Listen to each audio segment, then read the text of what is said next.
Boa tarde, Paulo Moura, cientista político, 8 de setembro de 2022. Ok, pessoal, ok, já estou descansado aqui, a jornada ontem foi pesada e vou trazer para vocês aqui, é o assunto do vídeo de hoje, a minha análise sobre a importância histórica das manifestações do 7 de setembro, tanto para o curso dos acontecimentos da eleição, como para a história do Brasil.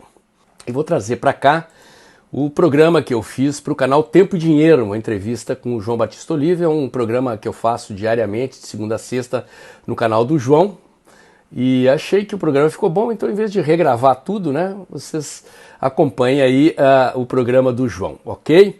Queria agradecer imensamente as pessoas que estão doando pelo Pix para ajudar a bancar os gastos dessa viagem. Como eu disse aqui, antes de viajar, eu decidi vir para cá, acho que tomei uma decisão acertada.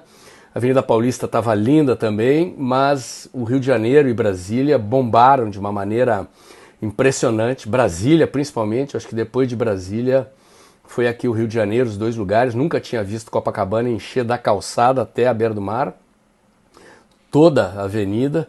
Foi uma coisa impressionante, muito difícil chegar onde o presidente Bolsonaro discursou.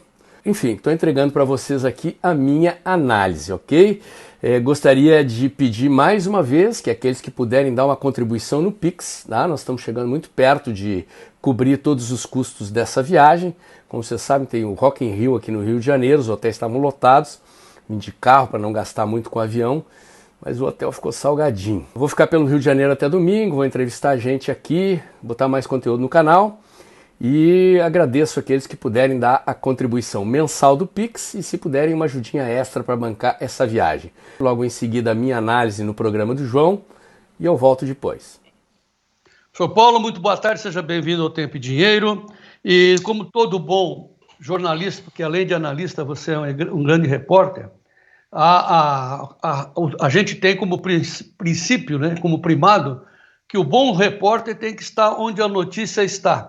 E você foi lá para Copacabana porque imaginava encontrar o que você encontrou. Sr. Paulo, qual foi a sua impressão ao dia seguinte desse movimento incrível que aconteceu em nosso país? Boa tarde, João. Boa tarde aos espectadores do Tempo e Dinheiro. João, na minha análise que antecedeu as manifestações, eu disse que intuía o crescimento de uma onda bolsonarista no país. Não apenas uma onda relacionada ao 7 de setembro, mas também ao 7 de setembro. Os dados das pesquisas nos estados já revelavam o crescimento do presidente Bolsonaro. Eu acho que isso tem a ver com o andar da eleição, com a recepção das mensagens dos candidatos, mas é impossível separar o que aconteceu e o que está acontecendo neste momento em que nós estamos falando aqui. A opinião pública está se movendo e eu sempre disse que opinião pública não é o resultado de estatística de pesquisa publicada. Opinião pública é um jogo de forças mobilizadas disputando a conquista da aprovação, digamos assim, da aceitação pela sociedade de uma visão de mundo, de uma narrativa sobre a realidade. E o que está acontecendo nesse momento é exatamente isso. Ninguém mobiliza mais, acho eu que no mundo, posso dizer isso, ninguém mobiliza mais no mundo hoje do que o presidente Bolsonaro e do que o movimento patriótico que se organizou tendo o presidente Bolsonaro como representante. É preciso abrir a grande angular e olhar para um momento histórico que nós estamos vivendo. O Brasil, a partir de 2013, abriu um processo de ruptura histórica. Quando eu falo aqui ruptura histórica, eu não estou falando de ruptura institucional, de golpe militar e de, digamos assim, situações excepcionais de solução de conflitos políticos. Eu estou falando da transição de um ciclo da história brasileira para outro ciclo da história brasileira. Está se esgotando, ou se esgotou já, a partir de 2013, o ciclo da chamada Nova República, que se constituiu a partir do regime militar, da Constituição de 88, está se abrindo um novo ciclo da história do Brasil e os ciclos da história são movidos pela vontade dos povos. E, neste caso, como em todos os grandes momentos históricos, das grandes revoluções, das grandes transformações de todas as nações, é a mobilização popular, é a vontade do povo nas ruas que faz a roda da história andar. E é isso que nós estamos assistindo. E o presidente Bolsonaro é o líder que encarna esse sentimento, que representa esse sentimento. E o que eu vi nas ruas ontem aqui no Rio de Janeiro, João, foi uma coisa impressionante. Marcas de um sentimento patriótico muito forte. Eu nunca vi tão forte. O sentimento religioso do povo brasileiro muito forte. Em vários dos caminhões de som pelos quais eu passei, em vários momentos, as pessoas oravam, Pai Nosso, Ave Maria. Havia caminhões de evangélicos, caminhões do Centro Dom Bosco aqui, que é um mosteiro católico, que a oração predominava. Havia caminhões de som de candidatos, havia caminhões de som de movimentos, tocavam músicas, diferentes músicas criadas pelos próprios seguidores do presidente em vários caminhões, os jingles de 2018 voltando, sendo tocados, e a população cantando as músicas, sabendo o decor, o novo jingle do presidente. Então, eu diria o seguinte, João, nunca tomei uma decisão tão acertada quanto a de vir para cá. Eu sabia que seria grande, sabia que seria grande na Paulista. Essa imagem de Brasília é uma coisa impressionante. Fala-se em 1 milhão de pessoas em Brasília. O Plano Piloto de Brasília tem 2,2 milhões de habitantes. Acredito que o pessoal de Goiás, certamente muita gente do agro foi para Brasília, mas eu citei aqui uma pesquisa que falava em 900 mil brasilienses com a intenção de ir para a rua. Então, esse fato político, estas imagens, digam o que disserem os adversários, digam o que disserem aqueles que não estão entendendo o que está acontecendo no Brasil, são um marco histórico, é um ponto de inflexão, não apenas nessa eleição, como na história do Brasil. É o 2018 ampliado, é uma nova eleição disruptiva e é a política se sobrepondo às narrativas, né? É a vontade do povo se impondo. É um fenômeno cuja repercussão, os desdobramentos, as consequências, nós ainda vamos precisar de um tempo para entender em toda a sua magnitude, a sua consistência e o seu significado. Perfeito, Paulo, perfeito. A gente tem dificuldade para encontrar palavras para dimensionar o que aconteceu ontem, que, como você disse, é um fenômeno histórico mundial. Nós temos imagens aí da repercussão dessas multidões brasileiras nas TVs internacionais. Por que isso aconteceu exatamente no Brasil, Paulo? Como é que você, como cientista político, homem vivido, experiente, como é que, enfim, a gente traduz tudo isso em... Porque, assim, dizer que é o fenômeno de uma liderança, sim, o cidadão Jair Bolsonaro, o homem, catalisou tudo isso, não há dúvida. Mas sempre, no início, a gente sempre dizia, não é pelo Jair, é por nós. É isso mesmo, Paulo?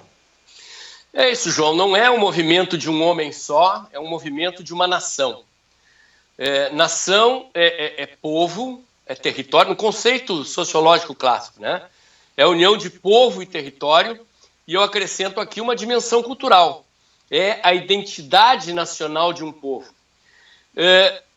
As pessoas têm dito, o presidente Bolsonaro tem dito, que nós estamos vivendo a nossa segunda independência.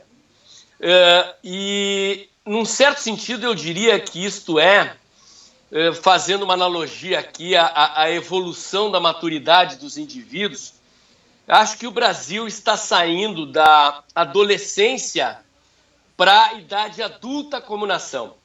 O povo está assumindo as rédeas. Nós somos uma nação que foi fundada a partir do Estado. Aqui, ao contrário do que aconteceu em outros países do mundo, o Estado nasceu primeiro e a nação se constituiu a partir do Estado. E nós estamos vivendo um momento da virada histórica, em que o povo, os produtores de riqueza, aqueles que trabalham, aqueles que são da iniciativa privada, que geram a riqueza, os empregos, que pagam os impostos, estão dando um basta àquela camarilha que historicamente se reveza no poder há 500 anos no Brasil, e o povo está assumindo as rédeas da sua nação e do seu futuro. E é isto que é o principal significado dessa manifestação. O presidente Bolsonaro é o líder que conseguiu sentir esse desejo do povo brasileiro e encarnar a representação do povo brasileiro neste movimento de caráter patriótico, nacionalista, com uma dimensão religiosa, digamos assim, o caldo cultural que representa a nação brasileira, os valores conservadores, cristãos, patrióticos do povo brasileiro, estava todo ele ali nas ruas, todas as classes sociais, gente rica, gente pobre, gente de classe média. É o povo brasileiro, digam o que disserem os adversários, os inimigos da pátria, os vermelhos, aqueles que sempre negaram o uso do verde e amarelo. Estão de mimimi, estão de choradeira, mas a valorização do sentimento nacional, dos símbolos nacionais. Aliás, isso era outro detalhe que eu preciso citar, João. Os hinos brasileiros, hino da bandeira, hino da independência, hino nacional, marchas militares que a gente costumava ouvir nos desfiles militares, tocados por bandas marciais, por bandas do Exército, da Marinha, tocavam nos caminhões de som, João, e o povo cantava, sabiam decor as letras. Isso é um fenômeno de uma magnitude, de um significado que, sinceramente, não tem igual. Não tem igual. Tá. Digo e repito, o Brasil será outro depois dessa manifestação. Eu não consigo imaginar como é que alguém que não seja o presidente Bolsonaro vai governar o Brasil contra esse sentimento da nação brasileira, da maioria do povo brasileiro. Impossível. Se por acaso o resultado das urnas não corresponder à vontade desse povo e colocarem lá alguém que não corresponde a essa vontade, pode ter certeza, João, não vai dar que certo. Não vai governar por muito tempo. Não vai dar certo. Ô Paulo, a gente tem que dizer agora que, graças, acho que talvez à maturidade, né, a gente tem aquela consciência de que o destino da gente, o seu destino, o meu, de quem está nos assistindo, é feita por escolhas. Né? Tem essa frase, a vida é feita de escolhas. Então, de repente, a gente escolheu. E no caso, você falando comigo aqui, me ajudando a fazer o Tempo e Dinheiro, você escolheu a gente, esse meu instrumento de comunicação, para falar com o nosso povo. E ontem nós tivemos a felicidade, Paulo, de enquanto a gente mostrava essas imagens que estamos insistentemente mostrando agora, nós recebemos muitas, mas inúmeras imagens do fundo do Brasil, dos grotões, das pequenas cidades, das estradas. Foi de uma enormidade o que aconteceu no Brasil ontem. De norte a sul, de leste a oeste, enfim, todos saíram às ruas. Estou até com a minha cabeça amarela aqui para demonstrar isso. Mas, enfim, agora eu tenho que recorrer à experiência e à sabedoria do meu amigo Paulo Moura para dizer, acho que é importante, né, Paulo? Dizer a todos que nos acompanham que a eleição se ganha no dia do voto, no dia 2. Você foi o primeiro aqui a alertar. Chegou até a se indispor com alguns quando você disse, olha, nós não estamos com a eleição ganha. E você disse, não podemos usar o salto alto, porque senão quebra, né, o calcanhar. É hoje, novamente, essa a nossa mensagem, Paulo? Sem dúvida, João. Eu confesso que eu estou muito otimista, mas é um otimismo cauteloso. Isso é experiência, João. São 45 anos de política nas costas, uns 30 trabalhando com campanhas eleitorais, e fatos novos sempre podem surpreender. Nós estamos enfrentando um inimigo poderoso, um inimigo que não tem povo por trás de si, mas que domina a mídia, domina as universidades, as escolas, uma parte das igrejas, domina o ambiente cultural. A imprensa está toda tomada, tentando distorcer o significado desses acontecimentos, criar versões. O STF, que fugiu para Portugal, viu, João? Pelo que eu fiquei sabendo, parece que os nossos ilustres magistrados foram todos embora para Portugal, enquanto o povo estava nas ruas aqui. É a cara da luta do povo contra o sistema. Então, nós não podemos baixar a guarda, João, não podemos baixar a guarda. Né? A dinâmica dos acontecimentos, como eu tenho dito aqui, os resultados do ministro Paulo Guedes na economia, o impacto da redução do ICMS dos combustíveis, a queda da inflação, a dinâmica da eleição, tudo aponta para um desfecho otimista que corresponda à vontade do povo brasileiro, mas, pé no chão, vamos continuar conversando com o povo brasileiro nas ruas, vamos mostrar o destino que nós queremos construir para esse país, que queremos que o Brasil continue nesse rumo, com otimismo, cauteloso, batalhando até a última hora para garantir que o presidente Bolsonaro será o nosso representante da presidência da República no próximo mandato.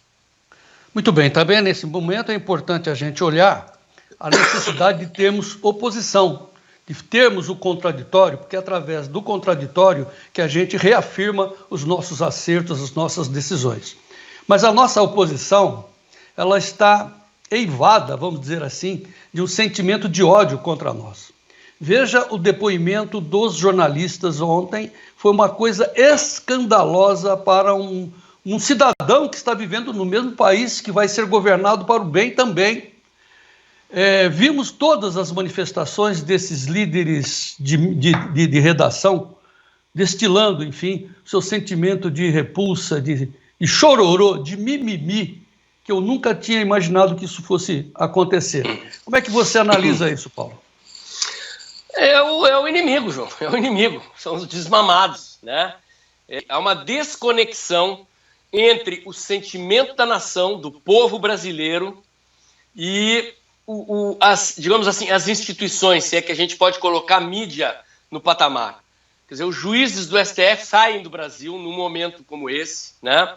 Alguns líderes políticos importantes não estavam na rua com o presidente, e a imprensa brasileira, que eu não me canso de dizer que é o principal partido de oposição, completamente, não vou dizer completamente, a gente tem a Jovem Pan, a gente tem a Gazeta do Povo, a gente tem a Revista Oeste, que são, digamos, mídias que se associaram a esse sentimento. Aliás, minha solidariedade à Jovem Pan, que recebeu uma admoestação do TSE acusada de ser propagandista do presidente Bolsonaro. Mas, assim, o resto é a escória da imprensa brasileira, continua remando contra o sentimento público. Isso é um suicídio. Então, João, o que a gente está assistindo a imprensa brasileira fazer e os outros representantes do establishment político, institucional, jurídico do país é um suicídio. É a opção por se desconectar do sentimento pátrio, do desejo maior do povo brasileiro. Para empresas privadas, como são essas grandes empresas de comunicação, isto é um tiro no pé, porque isso derruba a audiência, isso coloca em cena um conflito entre a vontade daqueles que bancam a publicidade com a sua audiência e a sobrevivência do negócio. Mas isso tem uma dimensão secundária, que a nossa função é de fazer análise política. Eu preciso fazer justiça aqui também, a Rede Bandeirantes, em editoriais duros aqui, se posicionou em sintonia com esse sentimento, né? Embora a gente saiba que as redações têm uma certa autonomia, são tomadas por muita gente de esquerda, mas assim, o mainstream da mídia brasileira quer o meliante na presidência da República, né? Quer um assaltante, um ladrão de cofres públicos. No 7 de setembro, em Brasília, o povo pedia aos gritos a prisão de Lula. Em vários momentos aqui em Copacabana, espontaneamente, sem que fosse chamado por nenhum caminhão de som, o povo gritava: Lula ladrão, teu lugar é na prisão. E esses caras que deveriam representar o povo brasileiro do ponto de vista institucional, né, saem do Brasil, vão para Portugal. A história do Brasil tem tem passagens parecidas. Lá na época da independência, né, as cortes portuguesas queriam dobrar a espinha do Dom Pedro I de fora para dentro. Olha que coisa, que, entre aspas, coincidência histórica. Os magistrados da Suprema Corte Brasileira, na data magna do nosso bicentenário, com o povo nas ruas, eles vão para Portugal com medo do povo, João. Né? Parece a história se repetindo num novo ciclo. Então é uma coisa impressionante. E o que a mídia está fazendo é cair em descrédito, por opção. Por opção. Não tem outra definição para isso. Muito bem, agora faltando 3 semanas para a decisão, é importante a gente ouvir de você como é que você encaminha as consequências políticas eleitorais desse movimento de ontem. Mas junto eu quero pedir para o Davi puxar um dos discursos do presidente Bolsonaro, um trecho, para que você analise o discurso de uma forma política e você feche a nossa entrevista. Davi, por favor, pronunciamento do presidente Bolsonaro. Mas esse momento, junto com o povo aqui na esplanada dos ministérios, nunca vi um mar tão grande aqui com essas cores verde e amarela.